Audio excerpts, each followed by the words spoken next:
नमस्कार, आप देख रहे हैं पीडीएस न्यूज़। मैं हूं पीसी सैनी। राजस्थान विधानसभा चुनाव को लेकर विधानसभा सीटों के ऊपर प्रत्याशी अपनी दावेदारी बड़ी मजबूती के साथ रख रहे हैं। आज की इस रिपोर्ट में हम बात करेंगे अशोक जी शर्मा, जो आम पार्टी से प्रत्याशी हैं श्रीमाधोपुर विधानसभा सीट से। सुनते हैं उनको, जानते हैं उनकी दिल की बात कि क्या लेकर आए हैं वो श्रीमाधोपुर की जनता के लिए। श्रीमाधोपुर की जनता उनको मौका दे तो क्यों दे। अगर उनको मौका मिलता है विधानसभा जाने का तो वो श्रीमाधोपुर के लिए क्या करेंगे, वो तमाम बातें हम उन्हीं से जानेंगे। तो सर, स्वागत है आपका हमारे चैनल पीडीएस न्यूज़ में। नमस्कार सभी साथियों को। पीडीएस न्यूज को जो दर्शक देख रहे हैं उनको अशोक शर्मा की तरफ से दिवाली की हार्दिक शुभकामनाएं। जानकारी के लिए बता दें कि गोमा वाली जो गांव है वहीं के ये रहने वाले हैं, श्रीमाधोपुर विधानसभा क्षेत्र के ही निवासी हैं। तो सर, आपसे बात करना चाहेंगे कि अगर आपको जनता मौका दे तो क्यों दे। देखो जी, सबसे पहले मेरा विजन ये है कि अगर मुझे श्रीमाधोपुर की जनता ने मौका दिया और कार्य क्षेत्र करने के लिए अगर आम आदमी पार्टी की सरकार बनी तो हमारी जो राष्ट्रीय कार्यकारिणी की जो अरविंद केजरीवाल जी की जो नीतियां हैं वो है कि 300 यूनिट बिजली फ्री, 24 घंटे कट नहीं लगना चाहिए, 24 घंटे बिजली आनी चाहिए। तीसरी, शिक्षा के मामले में जितनी भी सरकारी स्कूलें हैं उनके अंदर बिल्कुल साफ सफाई हो, बस फर्स्ट क्लास स्कूलें हो और लेडीज बाथरूम अलग हो, जेंट्स बाथरूम अलग हो, बच्चियों के लिए पंखे हो, साफ सफाई का हो इंतजाम हो, स्वास्थ्य के लिए गांव गांव मोहल्ले में मोहल्ला क्लिनिक होना चाहिए। सड़कों की हालत आज अपनी श्रीमाधोपुर में ये है कि अगर अपन किसी महिला की डिलीवरी हो रही है और उसको हॉस्पिटल ले जाना है तो वो डिलीवरी से पहले ही रास्ते में डिलीवरी हो जाती है। इतना बुरा हाल है इन रोडों का। सिर्फ 5 साल के लिए जो भी जनता के लिए आप जिसको भी चुन के भेजते हो वो 5 साल में सिर्फ 1 महीने के लिए तो ज़रूर आपके पास दर्शन करने के लिए आते हैं। बाकी जो है 59 महीने आपको क्षेत्र में नज़र नहीं आते हैं, सिर्फ बंगलों में नज़र आते हैं। सर, भ्रष्टाचार को लेकर क्या आपका प्लान है। भ्रष्टाचार मुक्त तो पूरे राजस्थान का है। श्रीमाधोपुर एक अकेला ऐसा नहीं है विधानसभा जिसमें भ्रष्टाचार है। मूल जो भ्रष्टाचार है पूरे राजस्थान में है। ये जो भ्रष्टाचार की गंगोत्री है ये तो हिमाचल से आ रही है, ऊपर से आ रही, गंगोत्री से बह रही है। यहाँ आते आते तो ये भ्रष्टाचार बहुत ज़्यादा बढ़ जाता है। हमारे जो भ्रष्टाचार के मामले में तो ये होना चाहिए कि कोई भी काम हो भ्रष्टाचार मुक्त होना चाहिए। घर घर में आके अगर आपको राशन कार्ड बनाना है, आधार कार्ड बनाना है, कोई भी डॉक्यूमेंट बनाने, हमारे दिल्ली में आप एक नंबर हमने जारी कर रखा है, उस नंबर पे आप कॉल करिए, घर पे आएगा और उसके अंदर रिमाइंडिंग कॉल होता है कि आपको 36 घंटे का टाइम दिया जाएगा। 36 घंटे में अगर आपका काम घर पे नहीं हुआ तो वो अफसर उस टाइम के अंदर उस ड्यूटी पे नहीं होता, तुरंत उस अफसर को बर्खास्त करके दूसरा अफसर लगा दिया जाता है। यानी आपका जो काम है वो घर पे होता है। आके घर पे आपने जो भी छोटे मोटी जो भी आपके प्रशासन के काम है वो घर पे होते हैं। आपने अगर राशन कार्ड बनाना है तो उसके लिए आपको चक्कर नहीं काटना पड़ेगा। आपने अगर आधार कार्ड बनाना है, पैन कार्ड बनाना है, ड्राइविंग लाइसेंस बनाना है, ये सब होम यानी घर पे होते हैं आके। ये बहुत बड़ा एक हमारी जो पार्टी है इसने दिल्ली में कर रखा है, पंजाब में कर रखा है। दूसरी, श्रीमाधोपुर विधानसभा का दुर्भाग्य है कि श्रीमाधोपुर में लुभावनी वादे, लुभावनी बड़ी बड़ी बातें करते हैं। पानी की बड़ी समस्या है श्रीमाधोपुर के अंदर, उसका निराकरण करना मेरी मूल प्राथमिकता रहेगी कि सबसे पहले आज अपनी जो घर पे आवश्यकता होती है, सुबह उठते ही पानी की होती है, सबसे पहले अपने को पानी चाहिए। सबसे पहले उस पानी के बारे में कोई ध्यान नहीं देता। बात दूसरा है भ्रष्टाचार। भ्रष्टाचार तो बातें बड़ी बड़ी करते हैं। कोई भी पार्टी आती है कि हम भ्रष्टाचार मुक्त कर देंगे, कहने से और करने में, कथनी और करने में बहुत बड़ा फर्क है। तीसरा यह है कि आज जो अपनी श्रीमाधोपुर विधानसभा के अंदर अभी हमारे एक ग्राम पंचायत नातूसर है, नातूसर में 18 ट्यूबवेल लगी हुई हैं और रतनपुरा उसी ग्राम पंचायत में जुड़ा हुआ है। तो वो सरपंच साहब हैं कौन यहाँ वाटर बॉक्स में लगे हुए हैं, उनकी मनमर्जी का काम चल रहा है। अभी कल आंदोलन हुआ है रतनपुरा के अंदर, तो लोग कह रहे हैं हमारी पंचायत में 18 ट्यूबवेल, हमें पानी के लिए नहीं तरसना पड़ रहा। हम उस पंचायत वाले, हम रतनपुरा के ग्रामवासी चुनावों का बहिष्कार करेंगे। यही चीज़ एक लादी केवास में हो रही है। लादी केवास की जो ग्राम पंचायत है वो पाटन में जुड़ना चाहती थी, अपने स्वार्थ के लिए उसको अजीतगढ़ में जोड़ दिया। अजीतगढ़ में जोड़ दिया तो जो अजीतगढ़ ग्राम पंचायत में और लादी केवास के अंदर जो किलोमीटर का डिस्टेंस है वो 55 किलोमीटर, वहाँ से 9 किलोमीटर पड़ता है पाटन। तो प्रशासन सेवा के लिए है। जो जन सेवक भी जीत के आता है वो जनता की सेवा के लिए आता है, नहीं कि जनता को परेशान करने के लिए। उनकी डिमांड है। आप एक बात करते हो, पड़ोसी में आपके श्री माधोपुर के पास में खंडेला विधानसभा है।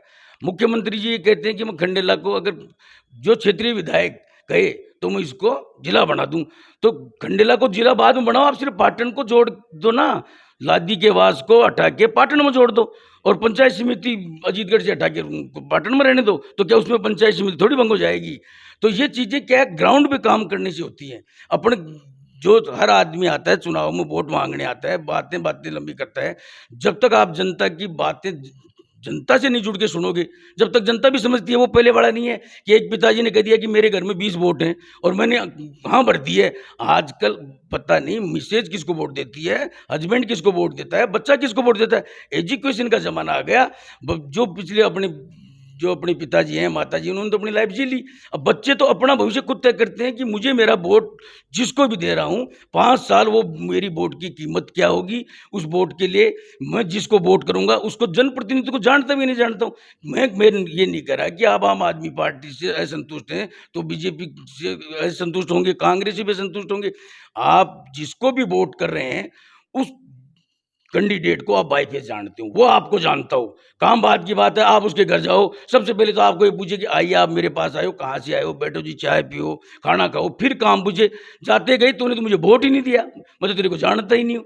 तो ये चीजें नहीं होती। जनप्रतिनिधि जीतने के बाद में उसके लिए सब समान है। आज श्री माधोपुर विधानसभा का दुर्भाग्य है, आज जातीय समीकरण बन रहे हैं कि साहब राजपूत राजपूत को वोट देगा, जाट जाट को वोट देगा, यादव यादव को वोट देगा, ब्राह्मण ब्राह्मण को वोट देगा। ये जातीय समीकरण में इनको मत बांटिए आप। जब तक सर्व समाज को लेकर आप आगे नहीं बढ़ेंगे, जब तक आप श्री माधोपुर के विकास के बारे में नहीं सोच सकते।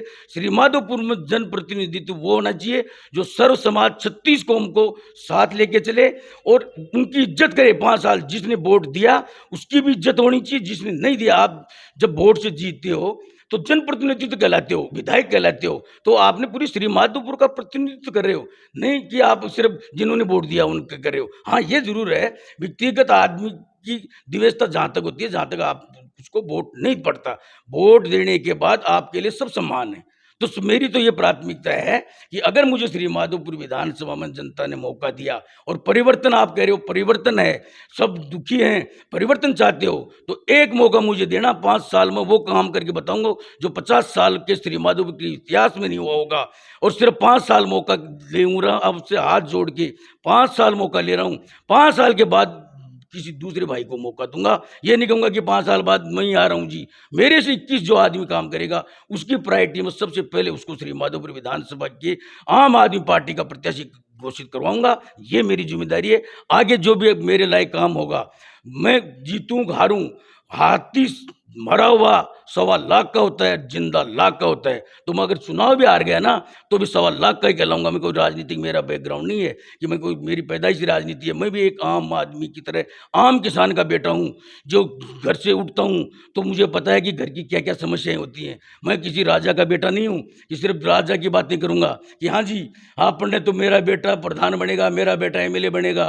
दूसरा दरी बिछाने वाले का मौका नहीं मिलता। इसलिए आदमी एक घर के अंदर एक मौका 5 साल के लिए दे, उसके बाद जनता सुन ले मेरी बात। दूसरी बार अगर आपने काम किया है तो भी मौका दूसरे को दो कि 5 साल आपसे 21 करने वाले को मैदान में लाइए। साहब आपको जनता ने मौका दिया है और आपकी ये कमियां हैं। आज कमियां कोई नहीं गिनाता, आज तो सिर्फ ये कहते हैं एक बार वो और एक बार वो। ये प्रथाएं बंद करिए अगर श्री माधोपुर का विकास चाहते हो और श्री माधोपुर की विधानसभा को राजस्थान की 1 नंबर विधानसभा बनाना चाहते हो तो आप एक मौका मुझे देखिए। परिवर्तन की लहर, पंजाब से पानी की लहर, जो मैं आपके राजस्थान के श्री माधोपुर विधानसभा में पानी पिला के ही बात करूंगा आपसे। आगे वो आप बताइए मुझे और क्या बात है। जो महिलाओं के लिए क्या है? महिलाओं के लिए हमारे दिल्ली में क्या है कि महिलाओं के लिए हमने ग्रीन कार्ड जारी कर रखा है, जिसके अंदर क्या होता है कि महिला किसी भी बस में चढ़े, किसी बस में उतरे, कोई भी किराया नहीं लगता। स्टूडेंट कोई भी स्टूडेंट कहीं कोचिंग पे जाता है तो वो पढ़ने के लिए गया बच्चा, माँ बाप कितनी मुसीबत से बच्चे को भेजते हैं, पढ़ाते हैं। हमने एजुकेशन में जो भी बच्चा है उसको स्टूडेंट कार्ड जारी कर रखा है। स्टूडेंट का कोई भी किराया किसी भी डीटीसी बस, दिल्ली परिवहन बस में नहीं लगता। वो कवर रूल हमारे पंजाब में लग रहा है कि महिलाएं ऑल पंजाब की जो ट्रांसपोर्ट की बसें हैं उनमें फ्री हैं। स्टूडेंट जो हैं, सबसे बड़ा काम हमने कर रखा है कि हमारी पार्टी के अंदर हमारे माननीय अरविंद केजरीवाल जी, श्रवण कुमार हैं, जो तीर्थ यात्रा कराते हैं बुजुर्गों को, वो ही प्रावधान हमारा पंजाब में है। वही जो प्रावधान श्री माधोपुर विधानसभा में आपका बेटा श्रवण बन के मैं बुजुर्गों को 4 धाम की यात्रा मेरे पर्सनल कोटे से करवाऊंगा, मेरे पर्सनल पैसे से करवाऊंगा। ये आपको सबसे बड़ी गारंटी देता हूं कि आज माता पिता बुजुर्ग हो जाते हैं, उनको कम से कम एक बार तीर्थ यात्रा जरूर करवानी चाहिए। ये अपने सबसे बड़ा पुण्य है कि जो धरती पे है वो ही स्वर्ग है। स्वर्ग ऊपर कोई देखने नहीं जाता। स्वर्ग दिखाना है तो माँ बाप को सिर्फ एक बार, चाहे वो छोटी यात्रा हो चाहे बड़ी यात्रा हो, हम 4 धाम यात्रा पूरी की पूरी मुफ्त में करवाते हैं। जिसका पैटर्न दिल्ली में है उसका पंजाब में है और हमारे विधानसभा क्षेत्र श्री माधोपुर में लागू होगा। जो जो विधायक पूरे राजस्थान में जीतेगा उसके यहाँ सबसे पहले ये गारंटी माननीय मुख्यमंत्री केजरीवाल जी ने दे रखी है कि हम मुफ्त में बुजुर्गों को तीर्थ यात्रा कराएंगे। हमारे ही पैटर्न पे राजस्थान में देख लो आप क्या हो रहा है कि साहब हम 200 यूनिट बिजली फ्री देंगे। आज तक नहीं दी, आज तक कुछ नहीं दिए। हमने दिल्ली में करके दिखाया तो हम तो 300 यूनिट फ्री दे रहे हैं। हम 300 यूनिट फ्री दे के 24 घंटे बिजली दे रहे हैं। लेकिन आपने 100 यूनिट 200 यूनिट फ्री लेके भी 4 घंटे 8 घंटे लाइट नहीं आती। हमें फ्री नहीं चाहिए भैया, फ्री वो चाहिए 24 घंटे आए। शिक्षा वो चाहिए कि टीचर पढ़ा रहा है तो उसको आप ये मत कहो जनगणना कर लो, जाओ जी गांव में वो काम कर लो। उसका काम है सिर्फ शिक्षा, बच्चों को पढ़ाए, उस स्कूल को टॉप 1 में लाए, 101% रिजल्ट दिखाए तो लोग एडमिशन लेके आए। आज स्थिति है प्राइवेट, हमारी दिल्ली के अंदर प्राइवेट स्कूलों के बच्चे गवर्नमेंट स्कूल में एडमिशन के लिए तरसने कि मेरा एडमिशन करा लो। हालात ये 3-5 साल पहले दिल्ली में कि लोग सरकारी स्कूलों से प्राइवेट स्कूल में जा रहे थे। आजकल प्राइवेट स्कूलों की हालत ये है कि मन मर्जी फीस बढ़ा देते थे। आज साहब उसका चार्ज लगा दो, आज उसका एक फिक्स है कि जो भी आपने 1 साल के लिए कहा वो दूसरी साल के अंदर पहले आप बताएंगे कि किस चीज़ का सरचार्ज लगा रहे हो। ये आम आदमी पार्टी की गारंटी है। सर, कर्मचारी वर्ग के लिए क्या गारंटी है आपकी? कर्मचारी के लिए जो प्राइवेट ठेके व प्रथा है ये बिल्कुल बंद करेंगे। जो भी आज की तारीख में सरकारी कर्मचारियों को प्राइवेट में है उनको हम परमानेंट करेंगे। ये हमारी पार्टी के मैन्युफैक्चर में लिखा हुआ है, केजरीवाल जी की गारंटी में लिखा हुआ है। इसको हम सबसे पहले लागू करेंगे। शिक्षा की गारंटी? शिक्षा के बारे में मैंने बता दिया आपको। जो आपके दिल्ली में पैटर्न चल रहा है कि सरकारी स्कूलों को स्वस्थ किया जाएगा बाकायदा। जिस स्कूल के अंदर बिल्कुल जंजर हो, आज राजस्थान की स्कूलों की हालत ये है कि बच्चे, जब मैंने 3-4 स्कूलों का इंस्पेक्शन किया तो छत टपक रही है। बच्चे घर से जा रहे हैं तो पानी में भीज रहे हैं। लेडीज टॉयलेट नहीं है, जेंट्स टॉयलेट नहीं है। कम से कम बच्ची जा रही है पढ़ने के लिए, उसका कम से कम सरकार को ये देखना चाहिए कि टॉयलेट तो अलग होना चाहिए, जेंट्स और लेडीज टॉयलेट अलग होना चाहिए। बच्चों के लिए कम से कम आप एसी मत लगाओ। हमारी दिल्ली की स्कूलों के अंदर प्रत्येक स्कूल के अंदर प्रत्येक रूम में एसी है।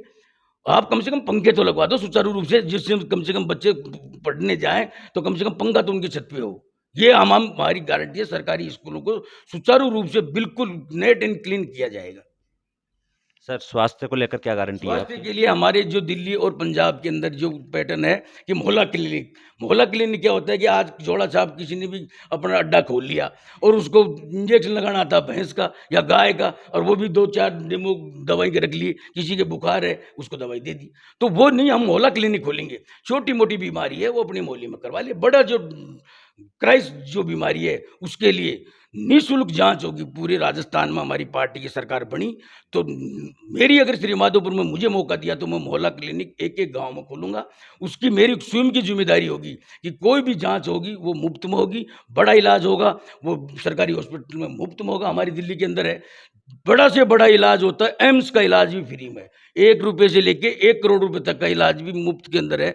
बड़ी जो है, आज अपने बच्चे हैं, आज बच्चा फौज में नौकरी करने जाता है, बच्चा जाता है फौज में नौकरी करके आता है। उनकी पहले ये हालत ये थी कि डेड बॉडी भी घर पे नहीं आती थी। आजकल चलो डेड बॉडी घर पे आती है। उस परिवार के पीछे आप एक सम्मान राशि, जिसको बहुत बड़ी सम्मान राशि हम पंजाब और दिल्ली में दे रहे हैं कि अगर किसी भी परिवार का बच्चा शहीद होता है, चाहे वो भारतीय सेना में हो, चाहे वायु सेना में हो, चाहे वो प्रशासनिक सेवा में हो, चाहे राजस्थान पुलिस में हो, उसको माननीय मुख्यमंत्री केजरीवाल जी 1 करोड़ रुपया देते हैं सम्मान राशि। इस उसको परिवार को सम्मान दिया जाता है कि उसके परिवार का पालन पोषण कैसे हो। और यही गारंटी हमारी राजस्थान में है कि जिस विधानसभा के अंदर हमारे विधायक जीतेगा, पार्टी का बहुमत नहीं भी आएगा और एक विधायक जीतेगा, उस विधानसभा का अगर एक भी बच्चा प्रशासनिक सेवा के अंदर शहीद हो गया, मातृभूमि की रक्षा करते हुए अगर उसके कोई भी ट्रेजेडी हो गई, तो उसके लिए दिल्ली गवर्नमेंट 1 करोड़ रुपए उसके घर पे आके देगी। ये गारंटी अशोक शर्मा अपनी तरफ से विधानसभा क्षेत्र श्री माधोपुर की तरफ से दे रहा है। इतने बड़े लुभावने वादे नहीं करता, हम गारंटी देते हैं। ये नहीं कहते कि आपके खाते में वो आएंगे और आपके खाते में वो आएंगे। हम पहले गारंटी देते हैं, 5 साल में उस गारंटी को पूरा नहीं करते तो दोबारा मुंह दिखाने नहीं जाते। ये हमने 5 साल दिल्ली में काम किया। 5 साल काम करने के बाद कोई सी भी हिंदुस्तान में ऐसी पार्टी नहीं है जो ये कहे मैंने काम किया तो दोबारा वोट देना। पिछली बार हमारे को 70 में 67 सीटें आई। दूसरी बार हमने यही कहा कि अगर हमने काम किया है तो मौका देना। मौका दिया तो 70 में 62 सीट आई। पंजाब के अंदर हमारी गवर्नमेंट बनी, 117 में 92 सीट आई। अगर जनता जानती है, जनता देखती है। राजस्थान की बात करता हूँ, राजस्थान के अंदर भ्रष्टाचार का मामला इतना बुरा है, महिलाएं आज क्या सुरक्षित, बहन बेटी जो है वो घर से बाहर नहीं निकल सकती। राजस्थान के अंदर अगर हमारी सरकार आई, अगर मुझे पार्टी ने मौका दिया तो श्री माधोपुर विधानसभा की गांव-गांव को राजस्थान रोडवेज से जोड़ूंगा। राजस्थान रोडवेज नहीं होगी, प्राइवेट सेक्टर से जोड़ूंगा। प्राइवेट सेक्टर, आज आप बात कर रहे हैं, श्री माधोपुर विधानसभा पूरे राजस्थान के पटल पे 1 नंबर पे आने वाला था। बहुत कम लोगों को जानकारी है, उसकी जानकारी मैं बताता हूँ। मेरे पड़ोस में गटक नेत है, जिसके अंदर हिंदुस्तान का सबसे बड़ा इंटरनेशनल एयरपोर्ट बनने वाला था, लेकिन आपसी नेताओं की खींचतान से उस एयरपोर्ट का नाम था सारा इंटरनेशनल एयरपोर्ट। गढ़ के पास में सुरानी के अंदर बाकायदा कंपनी ने सर्वे किया था। और जो बड़ा इंटरनेशनल एयरपोर्ट कैसे बनता, जिसमें कितना बड़ा रोजगार मिलता, कि जितनी भी दिल्ली के अंदर आसपास के अंदर एयरपोर्ट पे विदेशी फ्लाइटें आती हैं, उन फ्लाइटों को दिल्ली में रुकने की जगह नहीं है। तो यहाँ से दिल्ली का मात्र फ्लाइट का 25 मिनट का रास्ता है। तो प्राइवेट कंपनियों ने ये सबने तय किया कि हमें जो दिल्ली में जो रेंट लगता है उसका आधा रेंट चाहिए। कि आज जो विदेशी फ्लाइट आती है, दिल्ली एयरपोर्ट पे लैंड करती है, लैंड करने के बाद वो फ्लाइट रुकती है तो 3 दिन 2 दिन बाद वापस जाती है, तो उसका जो रेंट है वो उनको भारी पड़ रहा था। तो उन्होंने कहा कि हमें कोई ऐसी जगह उपलब्ध कराई जाए दिल्ली के आसपास के 100-150 किलोमीटर में, जहां हम हमारे वर्कशॉप खोल सके हों, हमारे जो बड़े बड़े हब लगा सकते हों, बाहर से माल वाहक आए वो उतर के उसको माल को सप्लाई कर सकते हों। श्री माधोपुर विधानसभा के अंदर गटक नेत में अगर वो एयरपोर्ट बनता तो पूरे राजस्थान में नहीं, पूरे हिंदुस्तान में जो आज एयरपोर्ट बन रहा है जेवर एयरपोर्ट के नाम से नोएडा में, वो एयरपोर्ट का आधा हिस्सा था, वो आज अपने गटक नेत में जाता और गटक नेत में बनता। तो श्री माधोपुर विधानसभा के अंदर एक एक घर घर के बच्चे को रोजगार मिलता और सरकारी नौकरी से बढ़िया उनका वेतन मिलता। लेकिन आपसे खींचतान के लिए उनका नाम नहीं लूंगा, लाइव टेलीकास्ट टीवी पे बात कर रहा हूँ, मीडिया से रूबरू हो रहा हूँ, आज उस किसी भी नेता का नाम नहीं लूंगा। आप सब जानते हैं कि कब वो एयरपोर्ट बन रहा था और वो एयरपोर्ट किस कारण से गया, मैं भी उस चीज को जानता हूँ। आगे अगर भगवान ने, हमारी पार्टी ने मौका दिया, देश का प्रधानमंत्री अगर माननीय मुख्यमंत्री केजरीवाल जी बने, तो उस विजन को पहला काम करने का काम अशोक शर्मा करेगा कि वो नहीं कंपनियों को वापस लाके हम एक बार दोबारा एयरपोर्ट बनाने के लिए गटक नेत के अंदर वापस सर्वे करवाएंगे। और बोली साहब, सर, हमारे चैनल के माध्यम से आप जनता से, श्री माधोपुर की जनता से कोई निवेदन अपील करना मैं चाहिए? श्री माधोपुर की जनता से हाथ जोड़ के एक ही निवेदन कर रहा हूं कि आप बार बार सबको मौका देते हो, किसी को 1 बार देते हो, किसी को 6 बार देते हो, किसी को 2 बार देते हो, किसी को 5 बार।